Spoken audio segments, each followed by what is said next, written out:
Good afternoon. It's my pleasure to introduce today's speaker.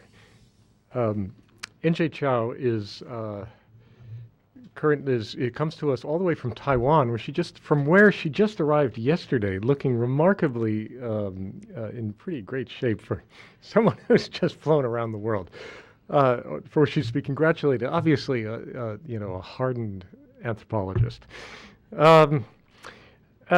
NJ comes to us from Taiwan, as I said, where she received her bachelor's degree at National Taiwan University, the preeminent university of Taiwan, and received her PhD as just earlier this year, I believe, in cultural anthropology at Boston University.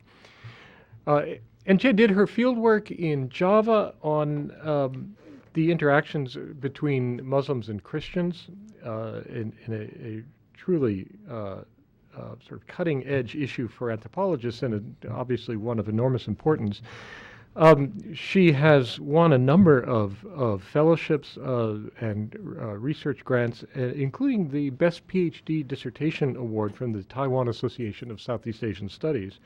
And for someone who just got her PhD, has also produced a remarkable number of publications in a pretty continuous stream for several years now.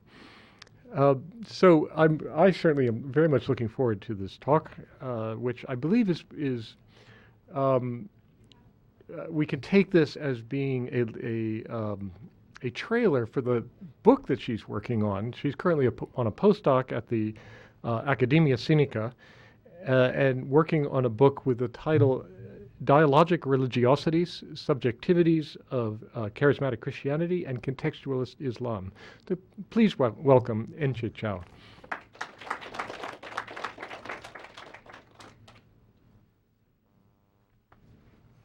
Okay.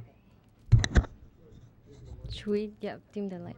Oh, thank you very much for coming. It's nice to be back. I was actually here for quite a while writing my dissertation. It's nice to be back. I'm actually kind of familiar with this computer, so it feels really nice. Okay, and thanks to Professor King's kind introduction. So today I will focus on a few points about the often overlooked interlacing relations between Islam and Christianity in Java. And we know that Islam in Java has always had a complicated phase. There have been, say, the palace-centered mystic synthesis, text-based religious scholarship of the Islamic intelligentsia, sometimes politically distant, sometimes brutally purged. And we also have like popular wayang, shadow puppet performances, things like that, and a wide array of local spiritual forces at work in the religious field. So it's a very rich religious field. And all of these things have been working in various ways under the vast Islamic canopy for centuries. So such diversity in the religious field should not lead one to an essentialist conclusion that these customs were not authentically Islamic. For one thing, the idea of Javanese Islam was itself a colonizing, the colonial and missionizing discourse, as if there was an imagined pure Islam in an imaginary world outside of time and space, possibly in an imagined Middle East.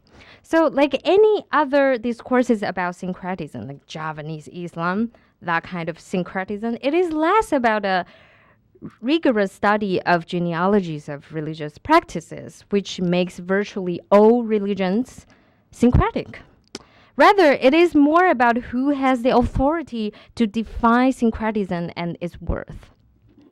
Now, in 19th century Netherlands Indies, later become Indonesia, Republic of Indonesia, the colonial imaginations about Islam in Java is more contradictory than often assumed. Probably because colonial authorities themselves were never a single unanimously organized entity. For example, the predominant one everybody knows that was that Javanese Muslims were not real Muslims. They don't observe the rituals. But the less well-known one is that Java is the land of Islam, regarded by some part of the Dutch authority, prone to Muslim fanaticism. So the discourse that Islam in Java is superficial, that kind of idea, has its roots in an Orientalism that remained ignorant of the great diversity and similarity among religious practices across the Islamic world, from Africa, the Middle East, South Asia, and Southeast Asia. So this is just to tell you where I stand, my basic stand, to say Javanese Muslims in the 17th century, 18th century, for example, were not real Muslims, is as inadequate to say that the Castilian peasants in the same century, who were never able to read the Bible and who worship sculptures of Mary and saints, were not real Christians. So, however, at various points in history, this kind of accusation of someone being insincere believers of a religion is often an index of something larger, some larger social movements in a changing world. Across the extremely diverse Islamic world, for example, whenever there were great foreign threats, such as the encroachment of colonialism, there were always calls for Muslim reformism. And whenever there was Muslim reformism, of course, we know that there was always a new rearrangement of religious knowledge, and of course, contestations for authorities. Java is no exception. So I would like to quickly point out a change of religious landscape in Java, which I would roughly call 3 generations of aliran. Aliran is the local terms, means religious streams or factions or denominations, but they were more popular, commonly used in the 50s and 60s, and their meaning keep changing. These generations of religious streams, they are not the first nor the last, and they are more suggestive than comprehensive. This is just like an index. My point is just basic, that there is a great continuity, even though they are generations, but there is a great continuity of the dialogism between Islam and Christianity in every generation. And Islam and Christianity have a cross-cutting relations, often ignored in the often told stories of Islamic resurgence or the globalization of Christianity. So the first generation, I would call the introduction of organized religion, or the power of organized religion. That was the first time the power of organized religion was introduced to Java. And modern organizational skills are very important. And this period is roughly, when the Dutch assume undisputable power in Java, even though they have been in the archipelago for a long time, but they did not have absolute control of Java until 1830, after the war, Tipo Negro War, the last aristocratic rebellion. And the second generation of Arilan, the religious streams, I would call the modernization and religionization since the end of colonization. And basically, most of the 20th century is falling on this category. But today, I don't have time to talk about the second generation, but I think there has been a lot of great works on how the state policy and required obligatory religious education has contributed to a lot of religious movements that we see in the late 20th century. But I will give you a quote to just quickly summarize the second generation. And the third generation, I would say it's a generation that is characterized by transnational religious movements since the late New Order regime. And of course, its hallmark is not just Islamic resurgence, but less well known, it's charismatic Christianity. Now, it's a very huge thing in Indonesia, actually. So all of them, all of these generations, I argue, imply some sort of dialogism between religious renewals. So when we study them, we don't just study like one single religious community or religious movement, because that would make you lose some, big picture of what's going on. And so what I'm trying to do is to go beyond the borders of conventional religious borders. Now, so today I will only talk a little about the first and the third. And then I have two stories for the first generation and just some interesting anecdotes about the third generation. I think there's a whole lot of, works on the second generation, but less about the first and the third.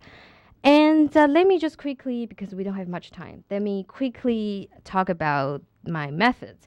So today's talk, I'm not a historian, I'm an anthropologist, so I don't, read the text the way that historians do. We have some, the excellent students who can do both. They are in the program of history and anthropology. I'm not like that, but, I try to be more like that, to learn their merits. So basically what I do partially is to synthesize other people's works, and because what I want to know is like a social theory of what's going on between the religious movements that contributed to what we saw as Islamic resurgence or Christian revivalist movements. And then some of the works are pretty important to me, as like very informative, like historians of Sajraj. I will introduce who that is, by Partonadi. And of course, there's a new volume of A History of Christianity in Indonesia. It's pretty comprehensive. Ari Tonan at Steenbrink, 2008. And then there are some works written in Indonesian, Bahasa Indonesia, Sejarah Gauman, and then Sejarah Gereja Kristen Jawa, the history of the Christian the Javanese Christian Church, and some other stuff. So those are just to give me a picture of what's going on, and then I try to find some commonalities, but more importantly is to frame what happened. And of course, a lot of things come to me, and ideas came to me when I was doing my field work during 2009 and to 2010. And I was doing field work about the relations between Muslim communities and Christian communities, but I also get to know some like local historians who actually wrote histories of Christianity in Java. So that gives me a lot of clues and the insider points of view. Now, a little bit notes on my theoretical framework. So what I'm trying to do is not to give you some like new sources of text. That's not what I'm good at. I'm just like, those are other people's work on the given pre-existing text. But what I'm doing is more like to give it a new meaning, give it a new framework. So why do I call this dialogism? What do I mean by that? So I have three threads or three kinds of concepts that help me.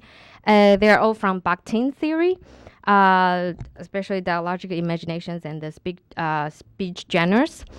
And the three concepts are dialogism, heteroglossia, and the superaddressee. I will come back to this photo first. So I use the concept of heteroglossia, the multiple languages, as an index for multiple social existence, often reflected in taking social stances. Like we all know a lot of different worldviews. We don't just, get determined by a single worldview. We know multiple of them, and we know how to manipulate them. And analysis of heteroglossia emphasizes that the social world is fundamentally lived by different social actors who acknowledge diverse voices and who are capable of representing, using, manipulating these different worldviews. And of course, the languages here are like a metaphor for the social existence and different worldviews. And the superaddressee, who is the superaddressee? It's the higher authority that a speaker or writer addresses beyond an immediate audience. To borrow Bakhtin's words, and superaddressee can be God, absolute truth, the court of this passionate human conscience, the people, the court of history, or science. Now, in this case, in our case here, it's like the fellow Indonesian citizens, Christians, the nation, as well as the world.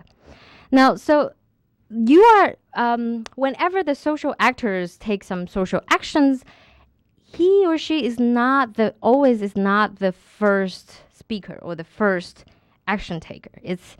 He's always responding to something that he imagines is already going on or will, happen. So dialogism here is the preemptive social action that invokes the immanent superaddressee. So it's very like dialectical relations that I see important in this kind of interactions, and I think they're very helpful for me to understand what's going on between different religious communities. Now, so I will give you 3 stories. I'm pretty good. Okay. The first story is called Gerakan Jemaat Kristen Jawa Merdeka, or that's the movement, the independent Javanese Christian movement, or to make Christianity more Islamized. Later, I will tell you that these people call themselves something else, but it's basically the same thing. And the second story is called the Christianized Muslim organization, Kristen Muhammadia, or to make Islam more Christianized. And this is a native point of view. I didn't invent this. They told me this, or, the authors think this way, or some other people told me this way. So just to be clear that I did not impose this on them. That's the natives' point of views. And the third story, I call charismatic Christianity and normative Islam. Or to make Islam more Arabic and Christianity more English and even Hebrew. I know it sounds crazy, but it's true. Now, the first story, the Islamic reformism and the roots of Christianity, or the independent Javanese Christian movement in the 19th century. Now, actually, things happened in Java, in Indonesia. It's not unique. Actually, the entire Middle East at the earlier than Java, but in both places, Muslim reformers have reasoned that to compete with the Western powers, Muslims should abandon superstition and embrace science, technology, education, and medicine while maintaining their spiritual independence, autonomy. So in the Dutch Indies, the wave of Islamic reformism results in the emergence of what we know as the new group, Kaum Muda, or Muslims who wish to rationalize Islam and made education and medicine their focal issues. So this new group emphasizes the transparency and perfection of the Quran and the Sunnah, and strived to purge Islamic traditions of what they considered as local innovations, bida. We all know this, right? Such as ritual meals and worships and stuff and so forth. And they reject, of course, they pissed off the traditionalists who rely on, all the legal opinions of the scholars, jurists, doctors, and Sufis of the formative centuries of Islam, their works, their scholarship. So there's a lot of conflicts between them in the late 19th century.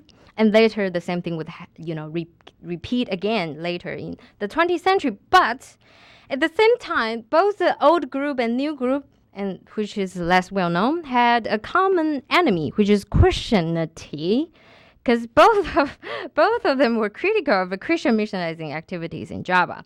So Christianity at the time in 19th century, we have to know that the Dutch were very careful about the possibility of Muslim fanaticism in Java since the 19th century. So they hold the missionaries back. Like they send missionaries to everywhere else, the outer islands, if I'm allowed to be Java, centric, the outer islands. They send every possible missionary to outer islands, but not in Java until very late, the mid 19th century. And at the time, the Christianity was commonly called Agama Dahi Asu, which means the religion of dog manure. So it's like pretty bad, especially, like the Muslims hate dogs.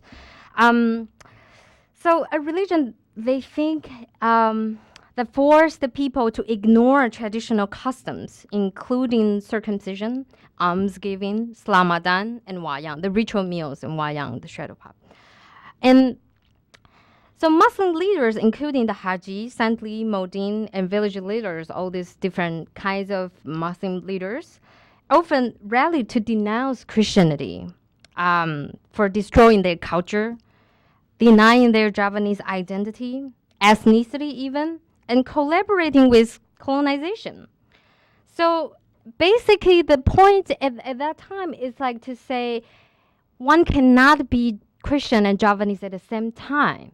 If one abandons one's Muslim identity, one ceases to be a Javanese from this kind of point of view.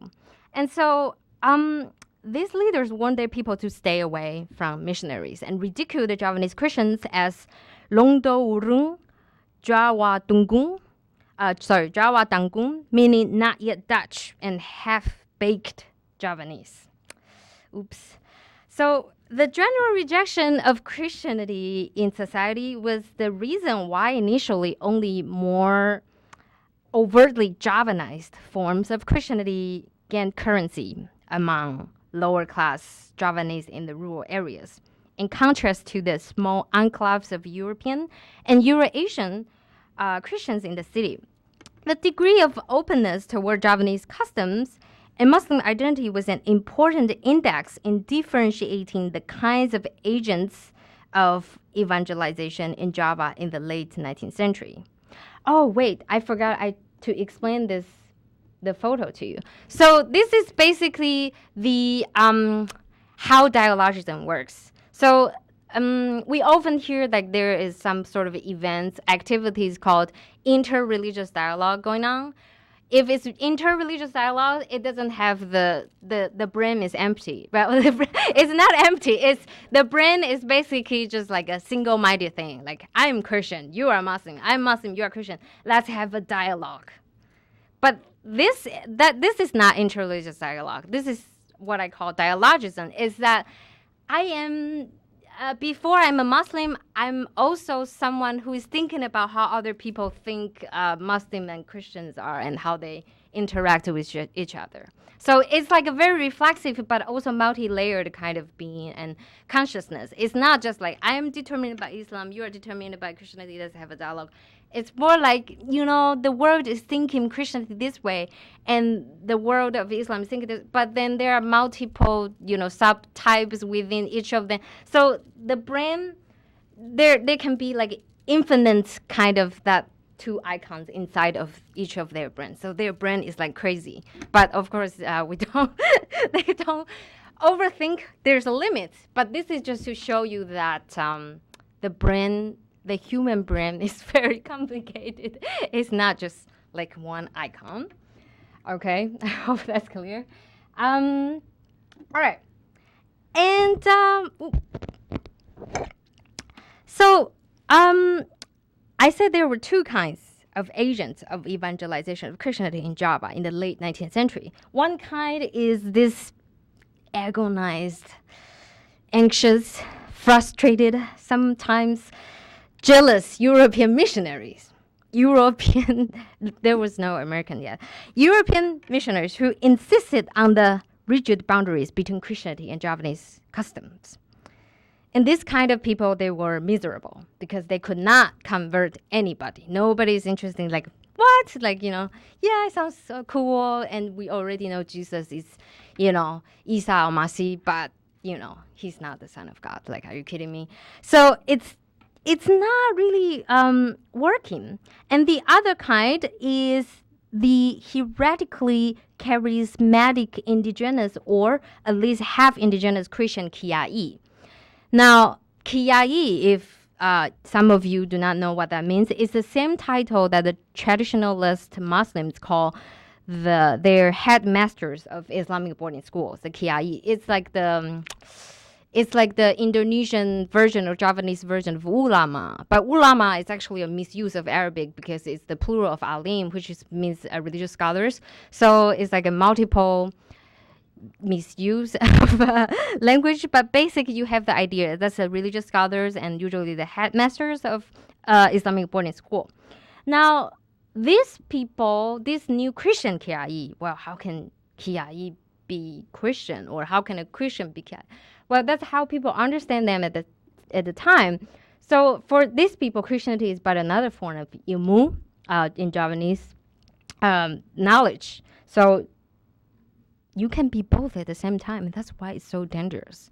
Because if it is true that you can be Christian and Javanese at the same time, oh my God, that's like horrible, the worst nightmare for Muslim leaders. Now, the two aspects before I tell you the story of this guy, well, there are many guys here, the guy to the right, seated to the right. So let me tell you two aspects of this Christian KRE. Unlike the European missionaries, they represent a strong sense of dialogic religiosity that directly addresses the conflict between locally Islamized culture and the foreign import of Christianity. So, first of all, as I just said, for these Christian KREs, Christianity was but another form of knowledge. There's no conflict. One can be a Javanese and a Christian at the same time, no problem. But we have to consciously reproduce Javanese customs because the European missionaries wouldn't allow us to do that. So that's bad. And these KRE were believed to possess supernatural powers, much like the Muslim KRE. And they can, do a lot of things like running at amazing speeds and turning people's heads into animals' heads and flying, appearing in two different places at the same time, etc. Now, the second point of this Christian KRE is that the nature of Javanese Christianity at this point was a source of empowerment to cope with the threat of foreign powers rather than to cooperate with the colonizers. So this point is most clearly revealed by the story of the powerful Javanese Christian KRE Sajrach, the guy that I just mentioned. Born in Japara, Central Java in 1835, Sajrach, this guy, was once a typical Sandri student in the Islamic boarding school in Jongbang. Seeing his former guru convert to Christianity upon failing in a debate with another Christian KRE, is also very famous, called Dungo Wulung, he sought out the later and was similarly converted. And he then followed and traveling throughout Java and get baptized by Europeans. At the time, you can only get baptized by Europeans. And he received a lot of help from some Miss Steve Philip, the wife of a local official, who worked independently of missionary societies. And later, Sajrach built his first Christian village in Garanjasa, roughly in the place on that map. He started challenging Javanese KRE and guru to public debates.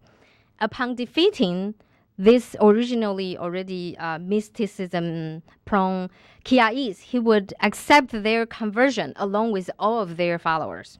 So that's how he built his Christian community. So from 1870 to 1873, he built 5 churches and converted 2,500 Javanese. That's like a huge number for, more than any European missionaries could have imagined. And at the time, these churches that he built were called masjid, which is mosque. And women and men are also, seated separately, like in a masjid, in a mosque. So by 1885, churches of his were burned down by mobs, which might indicate the increasing clear fact to people that one could really be both Javanese and Christian at the same time.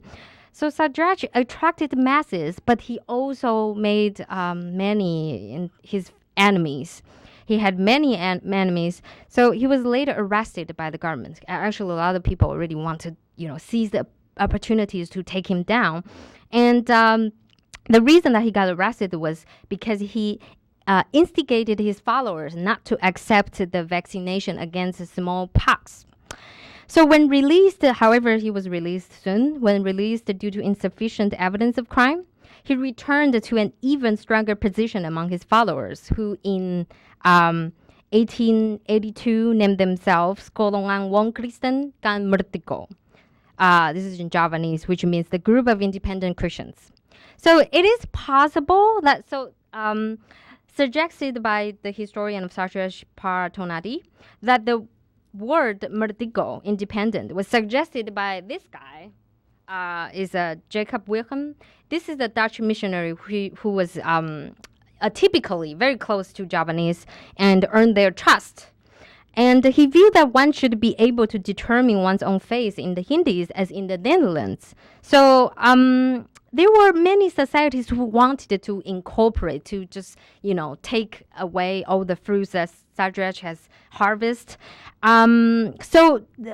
Welcome was trying to protect them, to give them their independence. So even though Sadrech had long thought himself as Merdigo, independent, but this guy also sort of give them some extra ideas to keep themselves away, keep these Javanese Christians away from the oppression of the government.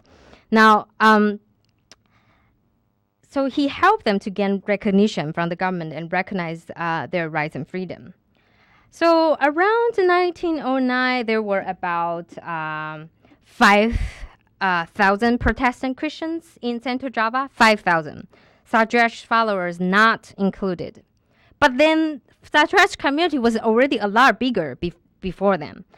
It was probably more than 7,000 at the time. So when he died in 1924, his congregations were dispersed. Some were dispersed and others were absorbed by the societies of missionaries already lurking and attempting in vain earlier to incorporate his community and undermine his authority. But once, his death marked a watershed in Central Java's history of Christianity, when a shift from village-based Christianity to urban Christianity began, when church organizations, especially of hospitals and schools and hospitals, took hold. So these are going to be the most persistent forms of dialogical religiosity, which is to propagate your religion through schools and hospitals. And then the most famous cases were in the two inland sultanate cities, Jogja and Solo, Yogyakarta and Surakarta. Now, let me quickly move into the second story. So, as I said, the schools and hospitals were so important that Muslims start to feel like they have to do the same thing. The village kind of village-based community is not going to work. It's not going to, be enough to compete with the Western missionaries. So the champions of schools and hospitals were the Christian churches in the Netherlands, or GKN, and its daughter church, Javanese Christian churches, or GKJ in Java. So we know that there's a lot of schools and hospitals at the time. Actually, by 1930, there were already many good clinics and teachers at seminaries, later become Universitas Kristen Duda Wacana. Those things in Yogyakarta.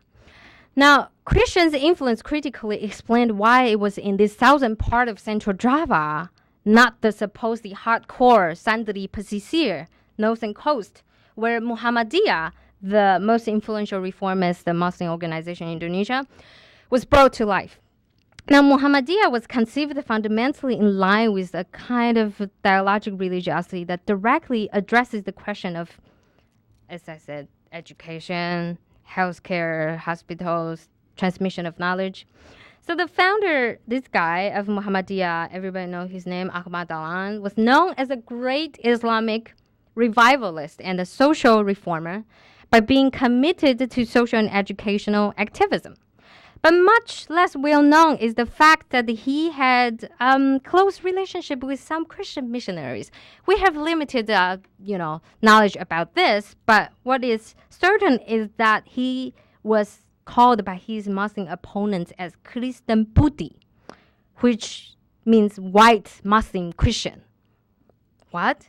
White Muslim Christian? Well, white at the time usually meant pious Muslim, as opposed to Abangan, which means red, or Javanese Muslims, the syncretic Muslim. And so he, like other founders of Muhammadia, there were about 7 out of the 9 founders of Muhammadia were actually all Abdi Dalam in the Kradong at the time, which is the court officials living in the Gauman area. And Gauman area near the palace, the Kradong, was the headquarters of religious officials. And he was opposed by the chief religious official of the Sultanate of Yogyakarta at the time. And his organization was denounced as being Kristen Alus. like glebe Christianity. So people were like, at the time, were thinking like, Muhammadia, like this is like Christianity. Like, what are we organizing really? Like, they think that traditionally Muslims, unless you have like an Islamic boarding school, otherwise you don't get organized that way. Like, that's not our thing. That's like a Christian thing. So people were pretty frightened that, are we ready to get organized? Should we get organized? So Christian halus is like, you think you are Islam, but actually you are Christianity, as opposed to Sajjaj, that other people complain, you think you are Christianity, but actually you're Islam. So it was clear that for some people, and for a lot of both Muslims and Christians hate Ahmad Dana, because he patterned after Christian missions and working for the spread of education, the care of the poor and sick, and a deeper and pure faith and life through hospitals and schools. Now, I already mentioned those terms. He once said something that I think will sound still very familiar, as we know the discourse of Christianization, the fear of Christianization of Indonesia is still pretty much going on, as was the case 100 years ago. So Ahmad Dahlan once said, Islam will never disappear from the surface of the earth, but it might disappear from Indonesia if the Indonesian Muslims do not stand up for it. The Indonesian is later. I added there was if the Muslims do not stand for it. So you can see that he was very concerned about the survival of Islam, which sounds ridiculous to us. But look at the Islamic resurgence today in Indonesia. But that was always the concern, that they were competing with some religious others, very formidable enemies. This is interesting. So by 1925, 2 years after Dahlan's death, Muhammadia had only like 4,000 members, but it had established like 55 schools with 4,000 papio, 2 clinics. It's like, yeah, it's okay, but it's not too great. Well, that's Java. When it was later introduced to Minangkabau, then everything get changed, because Minangkabau has a very dynamic Islamic world, and then boom, it's like suddenly, almost a few hundreds of thousands of members, and later it got spread throughout the entire. That's a different story, but basically, when Ahmad Dahlan died, Muhammadia was okay, was not too big, but later, look at today, it's like amazing. Like a lot of members, and they have 40 universities. Can you believe that? They're really obsessed with schools and hospitals, later. And then they really built a lot of schools. Even NU people, the traditionalist Muslims in Indonesia, they often would say, NU Gala. Like NU is, defeated by Muhammadiyah. Like Muhammadiyah beats NU because in terms of education and hospitals, the schools and hospitals, Muhammadiyah is really doing really well. Now, I promise you that I won't talk about the second generation. So let me just give you a quote. This is like from the Muktamar, the Muhammadiyah National Congress in 1990, and they published an article in 1991. And they say, as we witness in Indonesia, Protestant Catholics have spread their religions professionally. For 2 decades since the installation of the New Order government, we have witnessed an extraordinary expansion of these 2 religions, the increase in the percentage of Christians, many churches, and the spread of schools. So really, they were still concerned about this, and they are still concerned about this. Okay, I'm moving to the... How much time do I have still? Okay. No problem. I'll finish it by 10 minutes. So I have mentioned earlier about the power of education offered by organized Christianity and its impact on the major Muslim organizations in Indonesia in the first half of the 20th century and later second half. I did not have time to talk about. So let me just tell you that the legacies of universal education and the mandatory religious educations dictated by the New Order state, for which many have given New Order region, have equally contributed to both Islamic and Christian revivals in the second half of the 20th century. So among those Indonesians who were born after the late 1970s, born into Christian families or Catholic families, Christian identity was something very different from what Christianity was to their parents. So it was accepted that Christianity was accepted as an integral part of the self that many were born with and were educated and encouraged to cultivate, to grow your spirituality. So it is not surprising then, like those who are the first literate people in the family, if you imagine, these new generations of Christians who are the first religiously literate members in their families started to see the world very differently. So they have become well versed in the Bible thanks to the education and conscious about their ways of life in the light of Christianity. And they want to become admirable in a society where religion is synonymous with morality, Indonesia. But, by definition, we know what the definition of generation means. Like the new generations always see the old and the new generation don't see eye to eye, right? So the old ways is always, by definition, boring. And they began to regard mainline churches, those Presbyterian type of, Dutch Reformed church, boring, just sitting there and then falling asleep and doesn't feel like anything going on. So they started to see these mainline churches as listless, soulless place to worship God. Oh my God, that's spooky. I like that. So,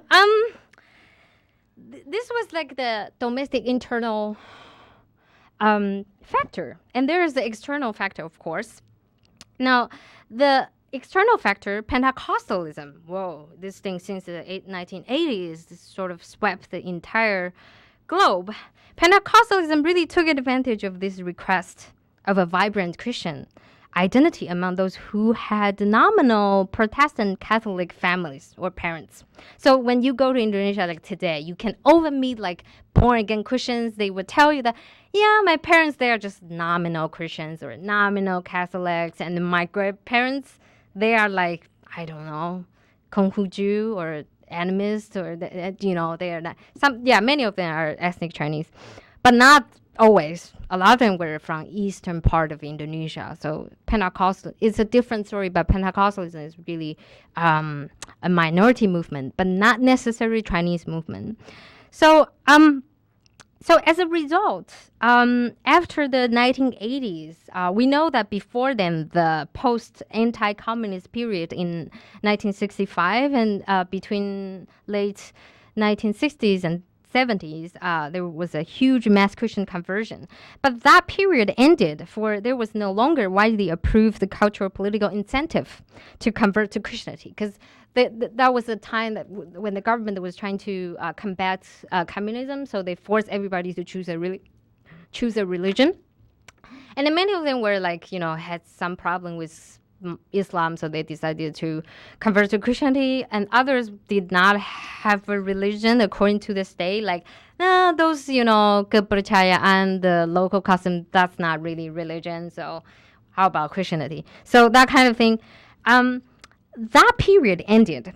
What happened, what took over the scene were the internal shifts within the Christian landscape featured by the expansion of Pentecostalism. It's an internal shift. It's ethnically pluralistic congregations. You can see many Javanese in Pentecostal churches in Java, especially in those college towns when people migrate, the internal migration. So it started to grow since 1980s, Pentecostalism, more so than non-Pentecostal evangelicalism. So this was not the first time that Pentecostalism appeared in Indonesia, but it was the first time that it became a mass movement among Indonesian Christians. So the so-called prosperity gospel is also very important, especially in the 1990s and 2000s. And this theology was first introduced by American authors such as Norman Vincent Peale, Kenneth Hagin, Robert Schuller, all these big shot Pentecostal preachers. And then propagated in Asia, especially by Paul, who later becomes David Yonggi Cho from Korea. And one of his prominent disciples in Indonesia is Jacob Nahuwe, who is also from central Maluku, the eastern part of Indonesia. But then he's very influential in Java and among ethnic Chinese. He later became the chairperson of Mawar Sharong, the Rose of Sharon, an Indonesian Pentecostal Mawar Sharong. Gereja means church. Gereja Mawar Sharong. This is an Indonesian Pentecostal denomination that is rapidly spreading in college towns among university students across the country. So let me tell you, Pentecostalism today is no longer a marginal phenomenon in Indonesia. In terms of its size, historians Aritona and Steenbrink suggest that among around 70 million members of the Protestant churches in Indonesia, at least 6 million are Pentecostals. And the number might be bigger if we count those who are not registered officially as Pentecostals. So the last story, it's already here, jeez. Shalom, my Christian babies, is all because of Assalamualaikum. Sounds weird, but I'm telling you a story that I also found odd initially, and my friend also from United States, she was there at the same time. She was doing linguistic anthropology, and she also found that odd, but later I sort of figured out the phenomena is the popularization of greeting shalom among Indonesian Pentecostals. And its usage is like Assalamualaikum, but the response is not Waalaikumsalam. No, it's just shalom. And it's only popular among the charismatic churches, although some mainline churches start to adopt it. And it was arguably stimulated by the growing prevalence of the Arabic greeting Assalamualaikum among Indonesian Muslims since the late 1990s and really get taken off in the 2000s. And it might seem odd that Indonesian Pentecostals have adopted the word shalom since it is translated from the Hebrew word shalom, a word usually associated with Jews. Like, are you guys Christians? Are you Jews? What is going on? Well, this development is a new adoption in parallel to the Indonesian greeting salam or selamat, selamat pagi, selamat siang, the normal greeting, which originated from the Arabic salam, but is now religiously neutral. So there's a lot of, borrowed words, loaned words. And in fact, even there was a very illuminating example in 2007 when the governor of East Java, he was giving a speech in the 21st Pentecostal World Conference in 2007, held in Surabaya. He wanted to make sure that the events, could go on without disruption. So the way that the governor started the speech was like, Assalamualaikum warahmatullahi wabarakatuh. Shalom. And, selamat pagi. Ibu, bapak-bapak, ibu-ibu, rekan-rekan, teman-teman, saudara-saudara, saudara-saudara, selamat. And in the past, the Christians,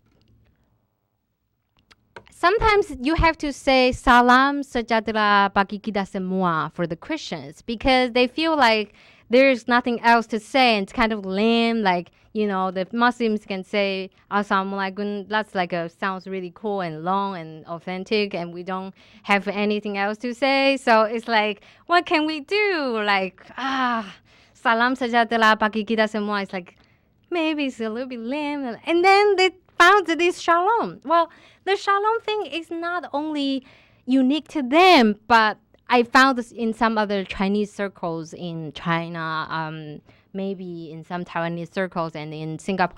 But the way they use it is very different. This is very Indonesian to use shalom as a way of greeting among Christians.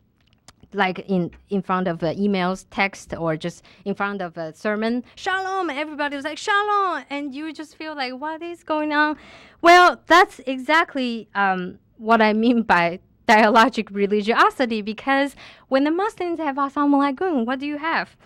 So, and at the present time, I don't have to tell you how popular Assalamualaikum is popular among Indonesians to a very crazy extent that sometimes it's not the case in the Middle East.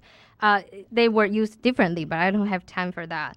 And then sometimes you can hear the, very lovely, cute cell phone ringtones of Assalamualaikum. That was like, the voice of Upin and EP is like the Malaysian cartoon characters that told the moral Muslim stories. And when your phone rings, it's like, Assalamualaikum, Assalamualaikum. So like when you like ride the bus, you can just hear like, Assalamualaikum, Assalamualaikum. And yeah, that's just how popular it is. So you have these environments that need original language or more authentic language, such as Shalom. So, it's not their fault that they want something to feel cool about themselves. And of course, they feel very good about themselves.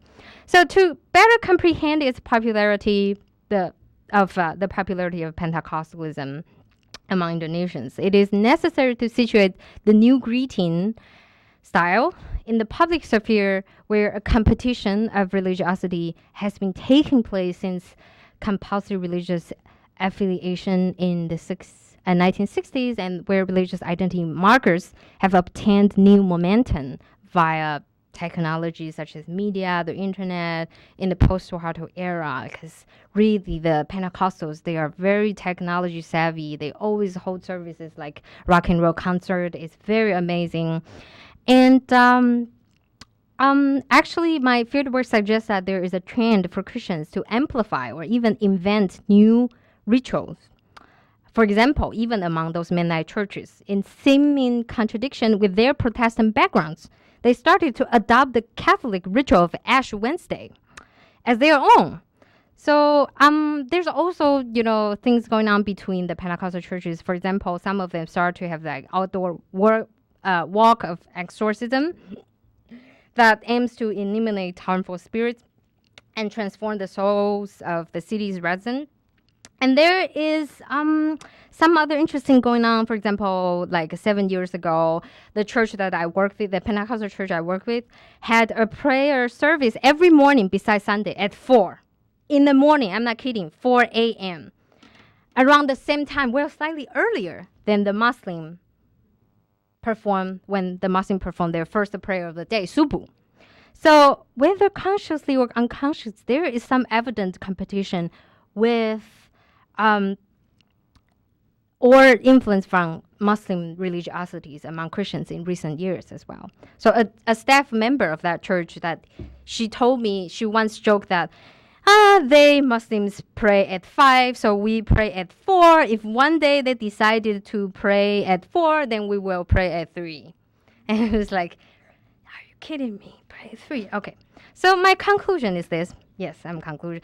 It was a historical intersection of the type of political climate, state policies, the emergence of new social groups, and the particular meaning of subtypes of Islam and Christianity in each historical moment in a dialogism between religious movements, rather than the absolute nature of Islam, Christianity, or Javanese culture that nurtured the religious streams in Java. Okay, thank you very much.